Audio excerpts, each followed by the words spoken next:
Hello, today we're going to be talking about the silent E. Okay. What makes the letter E silent? First of all, it's just what it says. It's a silent E. You can't hear it in a word. But there's other rules that the E has to follow in order for it to be a silent E. First of all, it's got to be at the end of a word. The word end begins with E, doesn't it? That's a good way to remember it.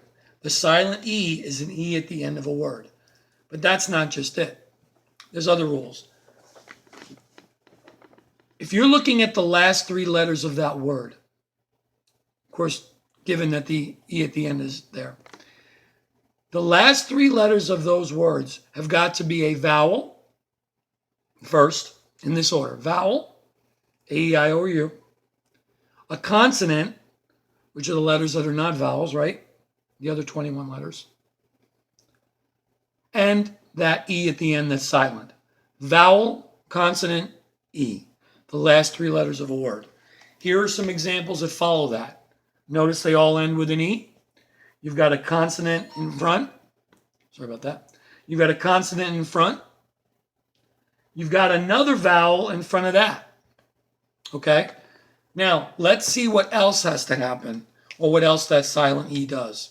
Because remember, even though you can't hear it, it's a very powerful letter.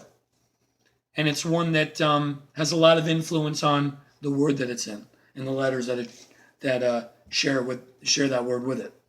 Okay? The first word, of course, notice E, going backwards, E, consonant, vowel. Okay?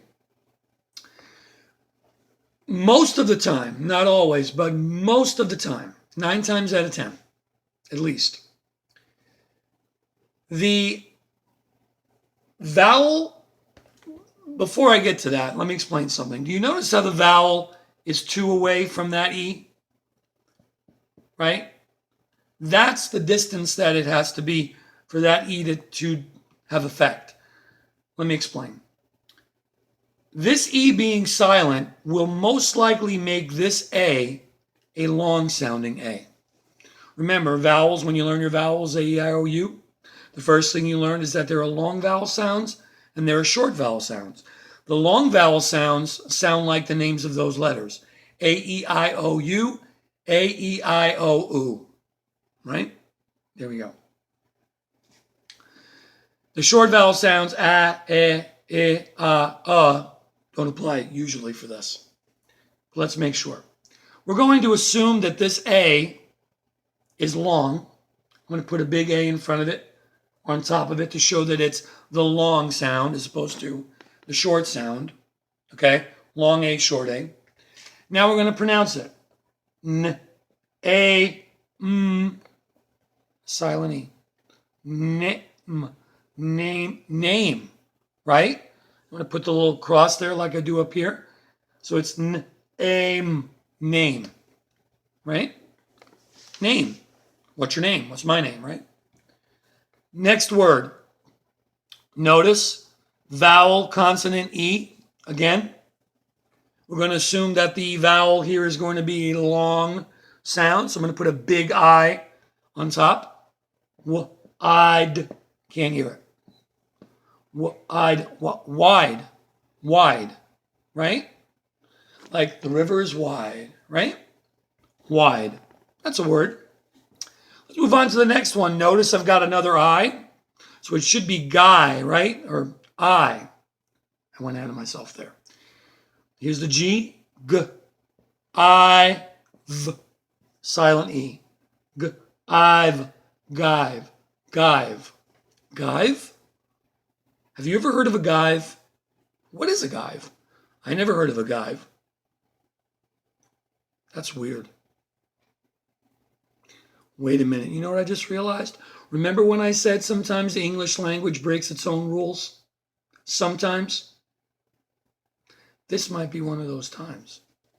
In other words, this I may not be long. It may be short. Eh. Let's see if that makes sense. G. Eh. V.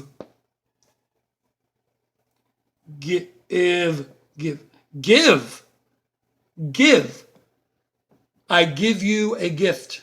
Give. Right? Give, that's a word. So sure enough, this is one of those rare times.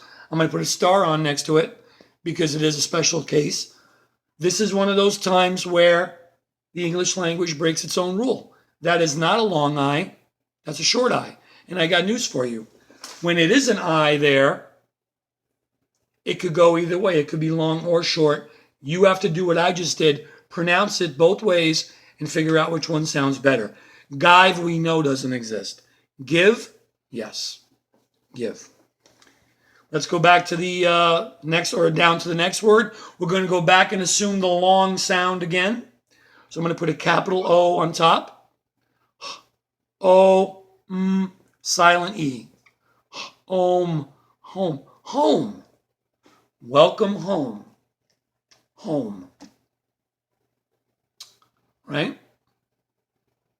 Exactly. Home.